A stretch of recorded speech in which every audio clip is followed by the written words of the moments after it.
Joining us now to review some of the headlines of today's newspapers from around the world is Arise News analyst Emmanuel Efeni.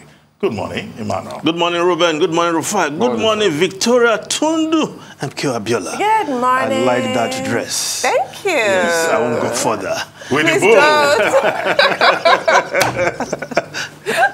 I don't know what you guys are talking about, please, Mr. Phillips. Let's start the review with this day, Nigeria's newspaper of record. Yes, the lead story. Tinubu, Wike meet in France as Atiku seeks rapprochement. PDP candidate says party already addressing grievances. Okowa boasts PDP will win July 16 governorship poll in Osun. Opposes Zamfara governor's position on citizens to carry arms. Now, the Punch newspaper also reporting about PDP. The Punch. Atiku battles to avert PDP's collapse. Wike's loyalists threaten defections. If Wike dons PDP, Rivers people will follow him. Lawmakers, local government chairmen, others meet Wike and explain reason for picking Okowa. Makarafi tells Atiku, I respect all PDP governors, lawmakers. We are taking actions, says PDP. Yes, Wike, Nyenson Wike, the governor of River State, still holidaying in Turkey, now becoming the beautiful bride. Well, I don't know whether you can use beautiful to describe Nyenson Wike, but it's the bride at the moment. And everybody that is somebody in the political hierarchy in the country seems to be paying one visit to him or the other. Peter Obi has done so. Yes, now he has met with Asiwaju Bola met Tinubu. What are they discussing? You wonder. Alliance, working together, South Locon. Is that what they're talking about? The turn of the South. Well, but there's one visit I'm also expecting to Wike. Perhaps if he receives his friend, there's nothing like erstwhile friend. Aminu Tambuwal, perhaps he will be able to placate him. I don't know how that meeting would look like. But Nyenson Wike and the beautiful bride scenario. But one thing is clear, the PDP, all is not well. Perhaps until Atiku Abubakar, the candidate, returns from, I don't call that vacation again, from Dubai, because he's been living there almost forever. Perhaps he should come down home and deal with all the issues. Don't mind me with my anecdotes. That's the appropriate one. Yes, Ruben. But no, but you can't say Atiku is holidaying in Dubai. He's been living there almost forever now. Now, let's look at other issues. The Nigerian constitution allows dual citizenship. Yes. Well, no, he has not taken the citizenship of another country. And you know issues of citizenship. No, it's a statement of fact. Yes. Now, let's look at other stories. Quickly, now, very seriously. The Daily Trust newspaper. Daily Trust newspaper, yes. Bandits killed 22 soldiers, 7 corpses, many civilians in Niger, Taraba, 8 soldiers missing, 4 Chinese abducted. Troops were ambushed, according to security source. Where the Nation newspaper also reporting these stories. Soldiers, 10 policemen, others killed in gunmen attack. Niger mining site, Enugu, Rivers checkpoints attacked. 4 Chinese, others abducted. Governors, order manhunt for assailants. Army confirms killing. Yes, General Lucky Erabo was on this program a couple of days ago, and he wanted all Nigerians to sleep easy, be rest assured that the military is doing all it can. I don't want to say it's best, because certainly if you use the word best, you now say the best not good enough. But the military is doing all it can to contain this widespread insecurity in the land. But according to him, he said they have everything to do the job. Logistics, welfare, equipment. But here we are. I'm sure this morning, of course, the Chief of General Staff, Chief of Defense Staff must have been briefed of all this ahead of newspaper reporting. I'm not sure you'll be sleeping easy also, because if you are assuring Nigerians that we should expect that things are under control and soldiers are being killed, abducted, then what will the rest of Nigerians do? Now, the Daily Sun also reporting this story. Bloodbath in Niger, Enugu, Plateau, others. Gunmen kill Lieutenant Colonel, Major, Captain, 35 others, 14 calls, 6 civilians, abducts 2 Chinese. Military liquidates scores of terrorists, 11 nabbed. 4,770 surrender. I think that's over a period of time. It's not in one fell swoop. Now, let's look at the Guardian newspaper. Why illegal harvesting of organs thrives in Nigeria. Doctors blame lack of regulation, enforcement of medical ethics, poverty. Yes, Liberal Sochoma, I think, dealt with this issue. There are no laws in Nigeria regulating this as it were, apart from mention in passing in the Health Act. Many young people, sorry, just a minute.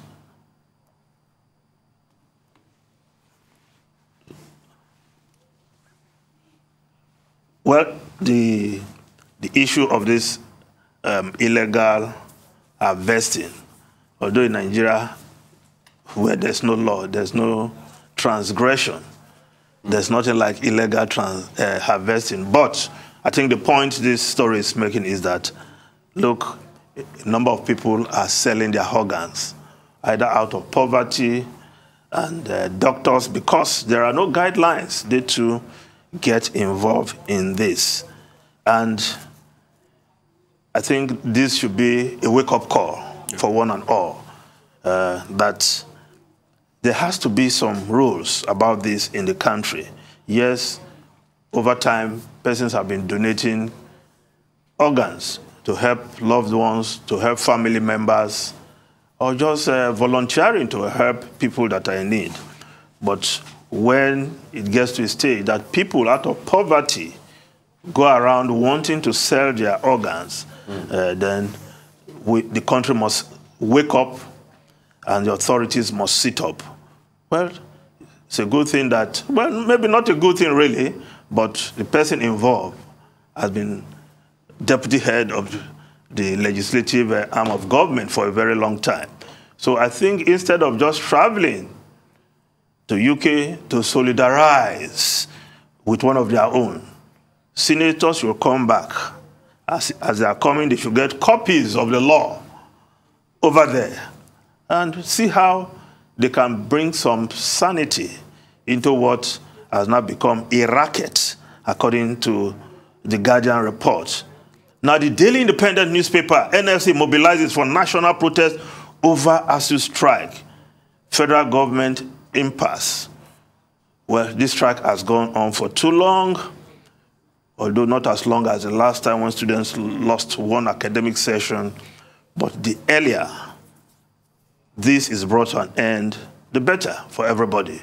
But now NLC, the Nigerian Labour Congress, is wading into the matter, want to have a one-day strike. I don't know whether that would be impactful in any way, but the government must address the issue so that public universities can reopen, students sitting at home can go back to their classes. The education system in Nigeria taking a beating there. Not many abroad will consider some of these graduates who spend few months in the university and as we're promising, oh, we'll put in more effort, that is not going to help the situation.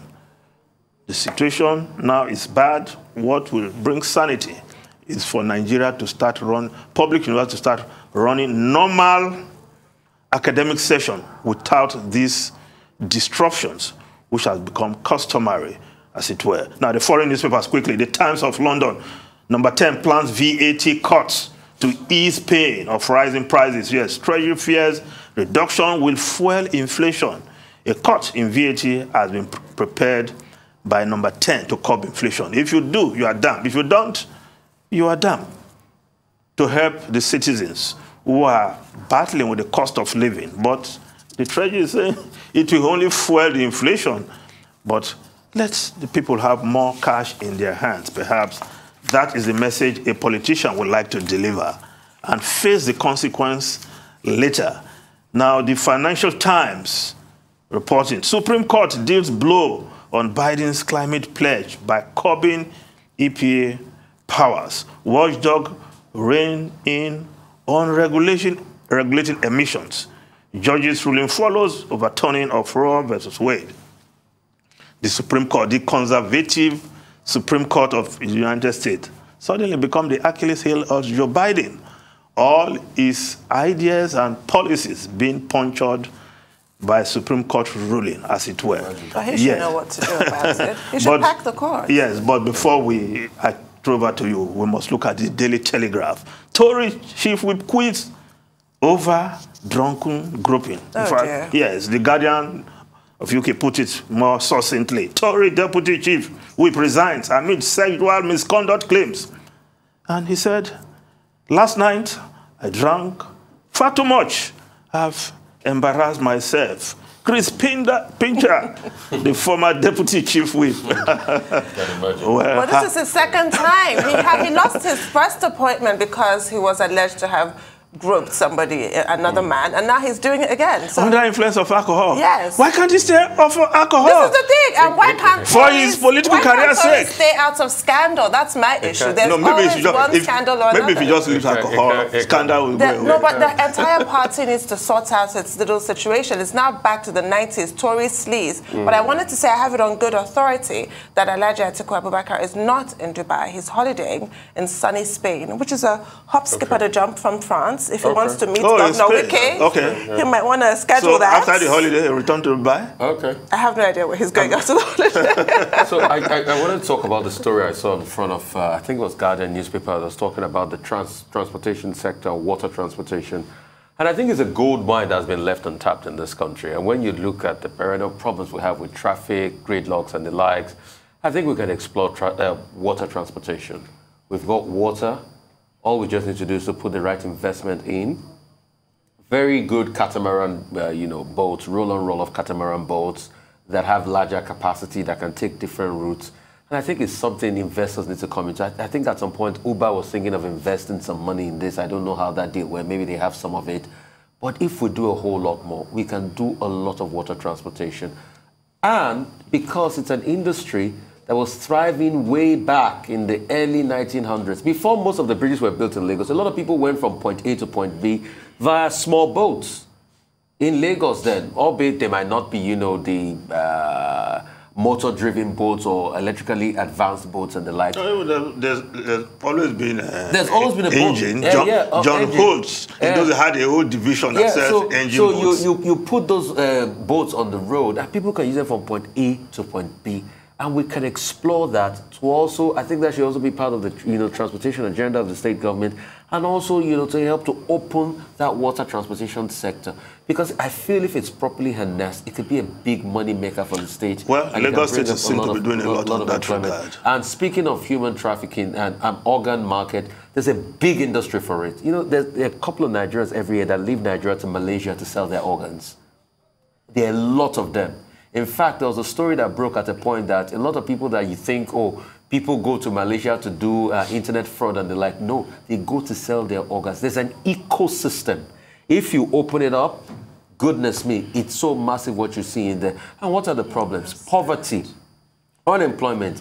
You see, the reason why all of this thrive in Nigeria is a failure collectively of the states. But there's also no law. There's no law the people preventing people from doing that in Nigeria. Even if you put a law in place, how many things have you put a law in place that have prevented that? But at least we will know that there are consequences if you are caught. Put a law in place, but you see, it is because human beings don't have a means of livelihood. That's why they can sell their organs in the first place. Let's call it a spade a spade. If people had work they go to, if people had financial capacity in this country, who would want to sell their organs for money? Have you also ruled out greed in this entirety? Chris Pincher, to start with. Chris Pincher, the MP from Tamworth. Yeah, Tundu, you said in 2017 he was also guilty. Most of the UK papers are leading with that story. Maybe that's partly why. But in 2017, he was cleared of the allegations. He was investigated and he was found innocent. Yeah. And we are being told that in his resignation letter to the Prime Minister, even if there's supposed to be, even if there is a by-election at Tamworth, he may still go back. He may not be a deputy chief whip again, but at least he may still retain his seat. But what is important here is that, look, an MP gets drunk. He was at a private club, karting club, and he groped two men, and he was called out for it. You know, his colleagues complained, and he has had to resign. Here in Nigeria, people do worse. Oh, yeah. They turned women's anatomy into the horns of vehicles, you know. They turned women's anatomy into drums, you know, in open places. They make statements, you know, that are suggestive. They get away with it. Why are you looking at me like that? I'm horrified. No, I'm stating, I'm stating the reality in Nigeria. And it could even be worse. You know, people who are in positions of authority in Nigeria, they think they can get away with anything, right? But in some other countries, questions are raised. And what makes Chris Pincher's behavior a front-page material is it's an indication that in the Tory party, people just do what they like.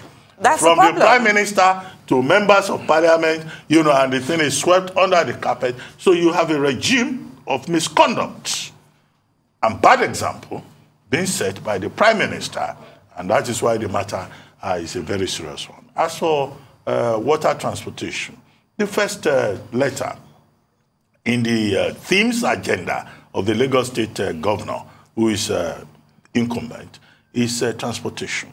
And the Lagos State government has been talking about water transportation.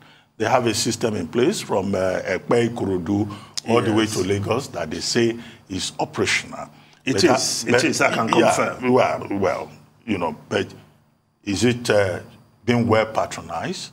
Is it being well managed? So there isn't lack of ideas about how you can use water transportation in Lagos, but do people even feel secure, you know, taking a boat in Lagos? But it's an option that they need to ramp up and also join under the multimodal transportation program of the Lagos State government, join to this their famous red and blue line, and see how, you know, the congestion on the roads in Lagos, you know, can be addressed. Particularly when it rains, particularly when, you know, people are on the roads at any time of the day. Okay? Of course, why is Lagos a state of aquatic splendor? Might as well use it. But to go back, but it's working, Ruben. The other day, I wanted to see some people in Ikorodu. They were suggesting, why don't you park your car and come by the boat? It's very nice. I hope you can swim. There is life jacket, even if you cannot swim. Hopefully it won't come to that. But I wanted to go back to the Wakefield. You can use jacket. Reduce your weight. Cheeky. I wanted to go back to the Wakefield election. Why was there a by-election that the Tories lost disastrously? Yes. The MP was convicted. Yes, and Tennington and Honington. Yes, the MP in Wakefield was convicted of a sex offence. That is There was true. another Tory MP who was watching pornography. Yes, that's the one sitting from on the Tennington back and benches. Honington. This is the thing. Sleaze, thank you so much. He was Mr. watching Fenny. pornography in the House of Commons. Imagine. Ruben, I was told that you you don't tell somebody you are overweight. You are putting on weight. My friend. It's bad manners to tell people about their weight. No, I didn't say so. I would like to see you in a life jacket. Of course, I will be lively in a life jacket. Of course you will. Thank you, Mr. Fenny.